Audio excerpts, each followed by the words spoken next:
Lolengo ndimelaki na lelo ekokani teo. Kala ozalaka moto liboso ya boya. Kasi lelo ekomi losambo kotiwa na oye. Losambo na misilite oh, tala ndenge mbongo pe biloka mokili ekaboli yo. Na bolingwa Nzambe songela Yawe. Moninga salela Yawe. Akopambola yo. Songela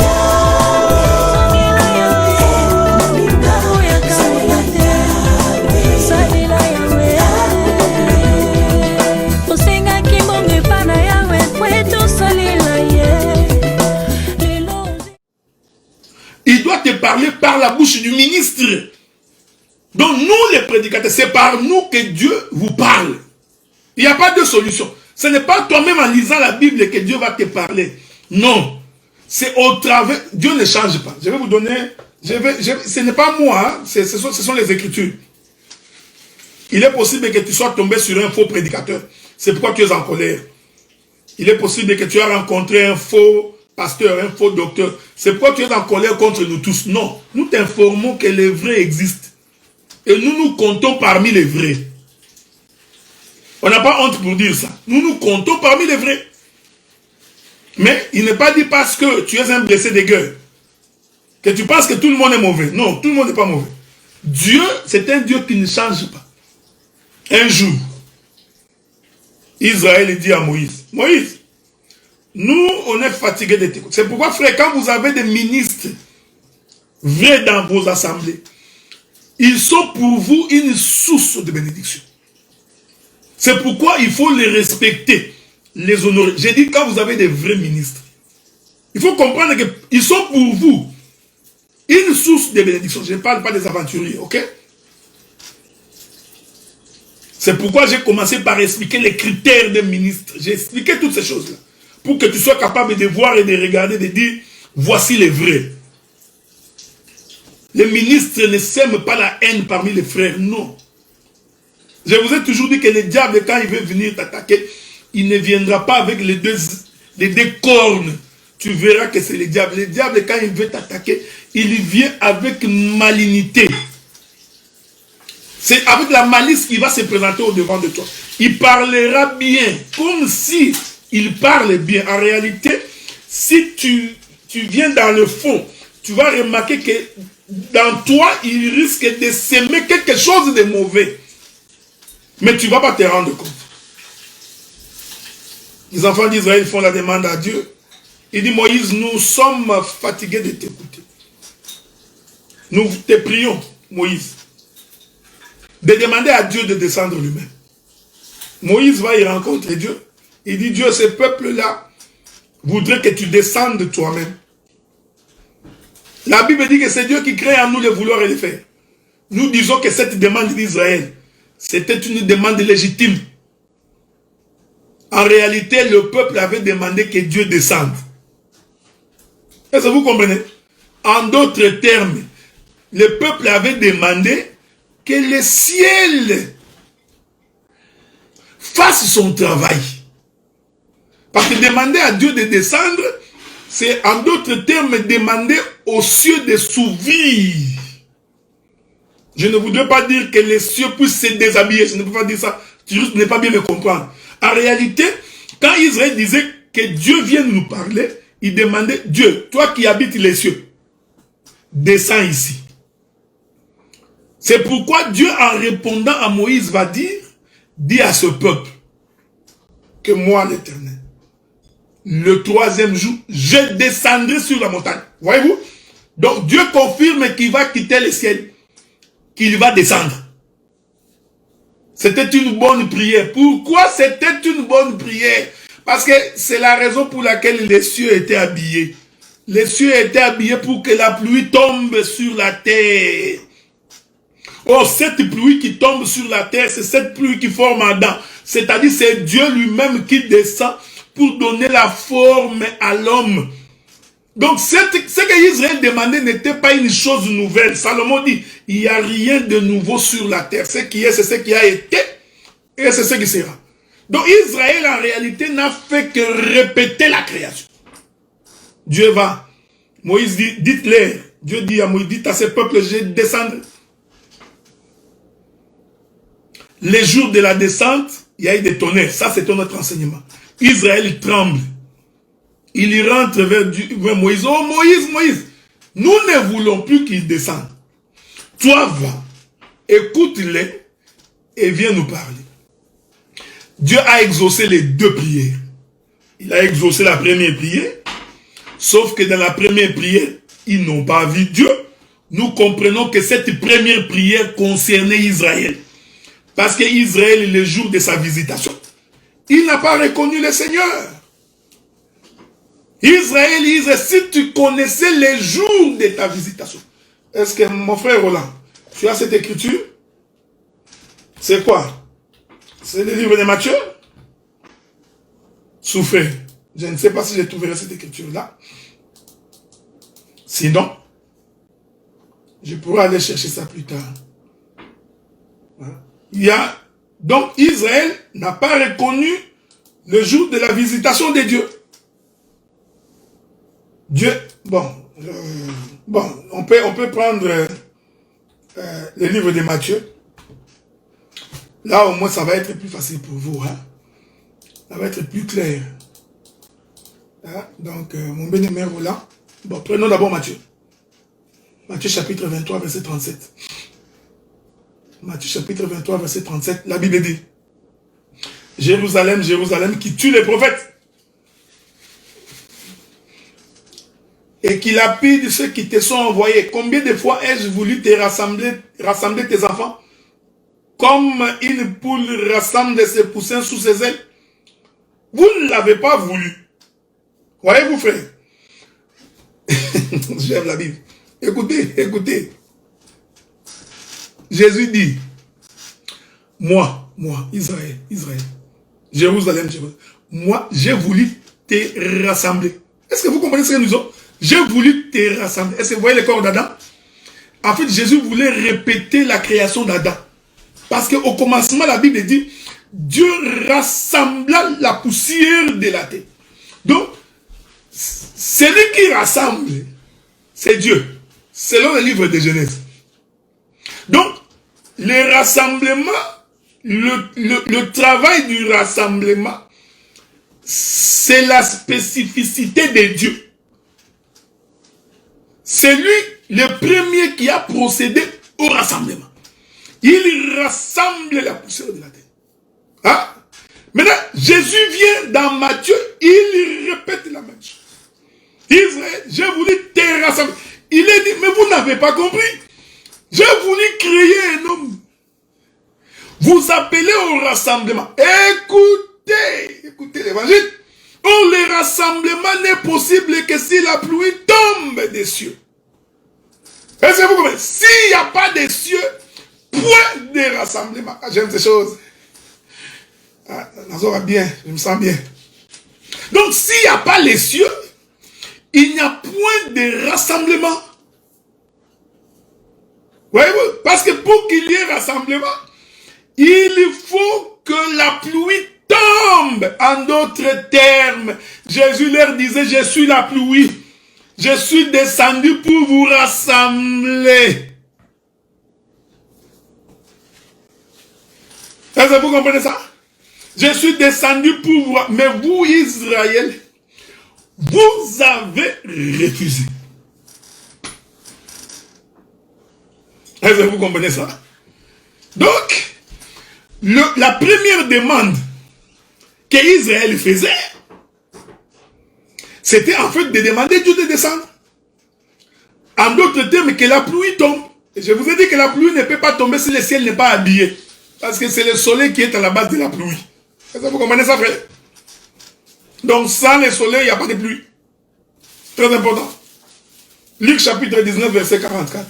Bien-aimé Roland, j'ai toujours adoré mon frère. Luc chapitre 19, verset 44. La Bible dit ceci. Ah, j'aime ça. Ils te détruiront, toi, tes enfants, au milieu de toi. ils ne te laisseront pas en toi pierre sur pierre parce que tu n'as pas connu le temps où tu as été visité. Le jour où Jésus visite Israël, Israël n'a pas discerné que c'était Dieu lui-même qui était descendu. Donc nous comprenons que c'est pourquoi nous disons que Jésus est Dieu. Parce qu'il n'y a que Dieu qui rassemble. Mais Jésus dit à Israël que j'ai voulu te rassembler. Comme une poule rassemble ses enfants sous ses ailes. Donc j'ai voulu te former un corps. Est-ce que vous comprenez ce que nous disons? Mais Israël a refusé. Mais maintenant, quand ils ont fait la deuxième demande, ils ont dit, Moïse, maintenant nous ne voulons plus que Dieu descende. Toi, tu vas aller l'écouter et nous rapporter. Cette prière, Dieu aussi l'a exaucée. Mon bien-aimé Roland, est-ce qu'on peut trouver cette écriture-là? C'est dans Exode, je crois. Je ne sais pas si je vais trouver l'écriture. Je vous ai toujours dit que je n'ai pas l'habitude de bloquer les versets. Mais je sais qu'il est quelque part dans le livre d'Exode. Si je ne trouve pas, je sais que Roland va me rattraper plus tard pour pouvoir en parler. Maintenant, je ne sais pas, je vais voir si je peux trouver cette écriture-là. Souffrez, hein? Je voudrais bien, mais si je ne trouve pas, je sais que Roland m'aidera à trouver cette écriture-là. Sinon, on avance d'abord, parce que ça risque de me faire perdre mon temps. Parce que j'ai du temps. Deutéronome 18, 15. Roland, mon bien-aimé Roland. Deutéronome 18, 15. 18, 15. Roland est encore jeune. Hein? C'est pourquoi le ministère est fait pour les jeunes. Vous savez, quand David a vieilli, il voulait toujours aller au combat.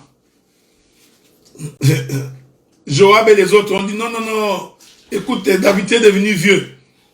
Toi, tu vas rester dans les camps. Nous allons aller combattre. Un ministre à un certain âge, il faut qu'il apprenne à rester au camp. Laissez les autres sortir. Laissez les jeunes qui ont encore de la force, comme Josué, ils peuvent rentrer et sortir. Donc nous, on a vieilli la tête, là, ne bloque plus. Roland est encore très fort. Deutéronome chapitre 18, verset 15. La Bible dit, l'Éternel, ton Dieu, te suscitera du milieu de toi, d'entre tes frères, un prophète comme moi, vous l'écouterez. Oui, ça c'est le verset. Mais il y a encore un autre verset, mon bien-aimé Roland. C'est sur la montagne de Sinaï, quand ils ont fait la deuxième demande, que nous ne voulons plus l'écouter. Toi, va, parle à Dieu et viens nous rapporter. Dieu dit, ok, désormais, si je parlerai à ce peuple, c'est au travers d'un homme que je lui parlerai. C'est cette écriture-là que je cherche. Je sais qu'il existe. Dieu dit, désormais, si je dois parler à ce peuple, c'est par un homme que je leur parlerai. Est-ce que vous comprenez ça? Donc, Dieu détermine le cadre. Il dit, plus question que le peuple écoute ma voix du haut des cieux. Oh, mon bien-aimé, j'étais en train de marcher sur la voie, j'ai entendu un cri dans les cieux. Adela, Adela, tu es mon fils. Ouh! Dans ce sacerdoce. Mais toi, tu viens d'où? Dieu m'a parlé dans une voix audible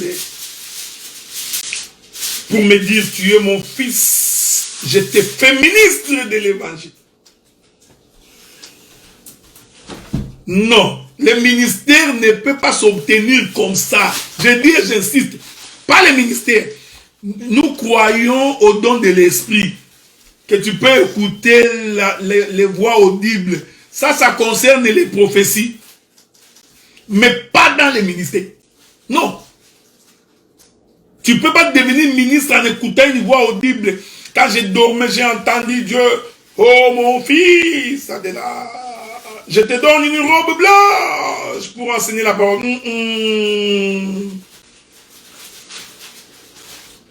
Dieu dit, si je parlerai à ce peuple, c'est cette écriture-là, je sais qu'il y en a. C'est par un homme, c'est au travers de l'homme que je leur parlerai. Or, l'homme par lequel Dieu nous parle, c'est Jésus. En dehors de Jésus, tu ne peux pas écouter autre chose. Voilà pourquoi nous disons aux prédicateurs, quand tu prêches l'évangile, rassure-toi que ce que tu dis, c'est ce que Jésus a dit. Est-ce que vous comprenez? Donc ne viens pas nous dire des choses qui montent dans ton esprit et que le Saint-Esprit, ton Saint-Esprit t'a soufflé. Non. Aujourd'hui, la Bible dit que dans les temps anciens, il nous a parlé par les prophètes. Ce sont des hommes. Aujourd'hui, il nous parle par les fils. Et nous disons les fils ici, c'est la parole. Est-ce que vous comprenez ça, frère? Donc, c'est la raison pour laquelle Dieu a laissé la terre. Avez-vous compris ces choses? Bon. Je suis en train de marcher pour... Je ne peux pas finir aujourd'hui, hein, impossible. Nous allons marcher pour aller voir jusqu'où nous pouvons aller. Ok? Le sacrificateur. Pour servir, nous avons lu avec vous cette écriture-là. Vous comprenez ça? Attendez. Les sacrificateurs. Je vais répéter cette écriture-là pour votre meilleure compréhension. Pour que tu ne puisses pas te perdre. Je veux que tu me suives attentivement parce que je t'ai dit que je suis dans la révélation aujourd'hui. Donc je ne voudrais pas que tu puisses te perdre. Ok? C'est très important. Prenons. Je te répète l'écriture que nous avons lue. Mais je prends ça ailleurs. Je prends Lévitique chapitre 6 verset 10. Il est écrit. Le sacrificateur revêtira sa tunique de lin et mettra des caleçons sur sa chair. Il enlèvera la cendre faite par le feu qui aura consumé l'holocauste sur l'autel. Il la déposera près de l'autel. Prenons Lévitique chapitre 16 verset 4. Il revêtira de la tunique sacrée de lin et portera sur son corps des caleçons de lin. Virgule, je m'arrête là. Parce que ce qui m'intéresse, c'est les sous-vêtements en lin.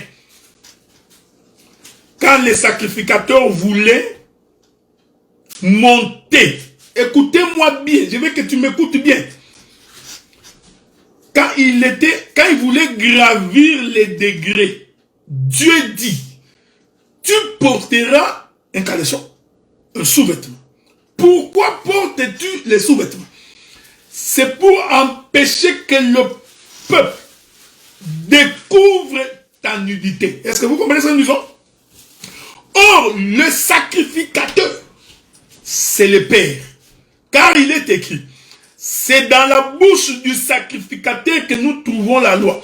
Donc, les sacrificateurs représentaient Dieu. Quand le peuple péchait, il venait vers les sacrificateurs. Quand il voulait écouter la loi, il venait vers les sacrificateurs. Donc, les sacrificateurs, c'était Dieu. Le souverain sacrificateur. Suivez-moi attentivement. C'est pourquoi quand vous lisez votre Bible, vous allez remarquer qu'en ce qui concerne l'expiation des péchés, les sacrificateurs entraient dans les lieux très saints une fois l'an. J'ai dit bien, en ce qui concerne l'expiation du péché, il entrait une fois l'an. C'est pourquoi celui qui est rentré là, c'est le souverain sacrificateur. Il portait donc les sangs des boucs et des animaux et les amenait vers Dieu. Maintenant, si vous prenez les livres des Hébreux, qu'est-ce qui est écrit dans les livres des Hébreux? Je ne sais pas si je vais vous trouver cette écriture-là. La Bible dit ceci. Souffrez, hein?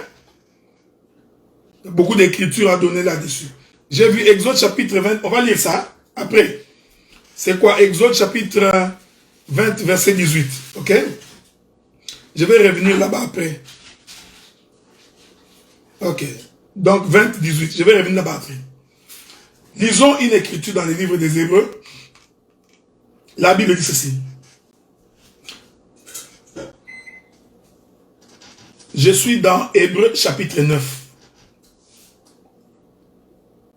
Je vais lire à partir du verset 9 jusqu'au verset 12. Lisons. La Bible dit. Dans la seconde, les souverains sacrificateurs seuls entraient une fois par an, non sans y porter du sang qu'il offre pour lui-même et pour les péchés du peuple. Le Saint-Esprit montrait par là que les chemins du lieu très saint n'étaient pas encore ouverts, tant que le premier tabernacle subsistait. C'est vrai ça? Je continue. C'est une figure pour les temps actuels. Donc ce qui est arrivé en ces temps, est-ce que vous comprenez? Le frère Paul explique. Ce qui est arrivé du temps ancien, quand le souverain sacrificateur entrait une fois l'an pour l'expiation du péché, Paul dit que cela était une figure pour les temps actuels où l'on présente des offrandes et des sacrifices qui ne peuvent rendre parfaits sous les rapports de la conscience de celui qui rend ses cultes et qui, avec les aliments, les boissons et les diverses ablutions, étaient des ordonnances charnelles imposées seulement jusqu'à une époque de réformation. Verset 11. Mais Christ est venu comme souverain sacrificateur des biens à venir. Il a traversé le tabernacle plus grand et plus parfait, qui n'est pas construit des mains d'hommes, c'est-à-dire qui n'est pas de cette création. Il est entré une fois pour toutes dans le lieu très saint, non avec le sang de bouc et de veau, mais avec son propre sang ayant obtenu une rédemption éternelle. Est-ce que vous comprenez? Donc, j'aime la Bible. Donc, le souverain sacrificateur qui rentrait dans l'ancienne alliance, il était l'image de Jésus.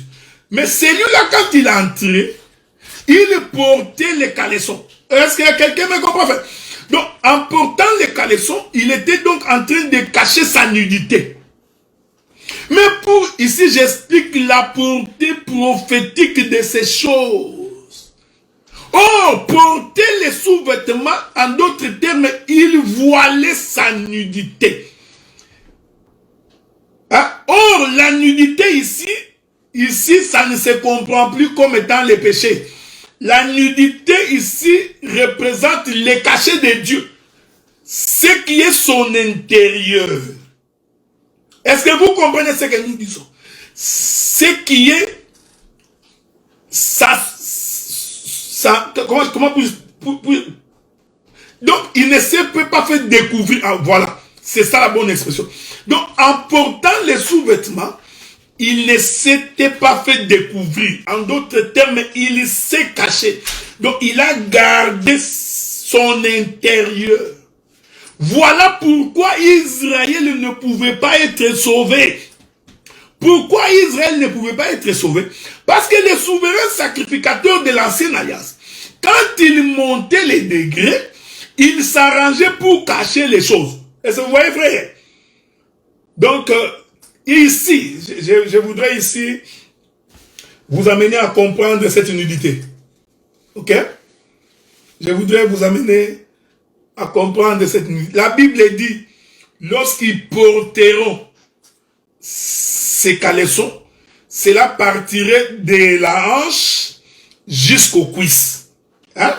Donc, même les cuisses constituent la nudité du sacrificateur. Lisons une écriture. Lisons une écriture. 2, 3 écritures, nous pouvons lire ça. Genèse chapitre 24. Genèse chapitre 24. J'ai lu le verset 2. Il est écrit. Abraham dit à son serviteur, le plus ancien de sa maison, l'intendant de tous ses biens, mais je t'ai pris ta main sous ma cuisse. Est-ce que vous comprenez?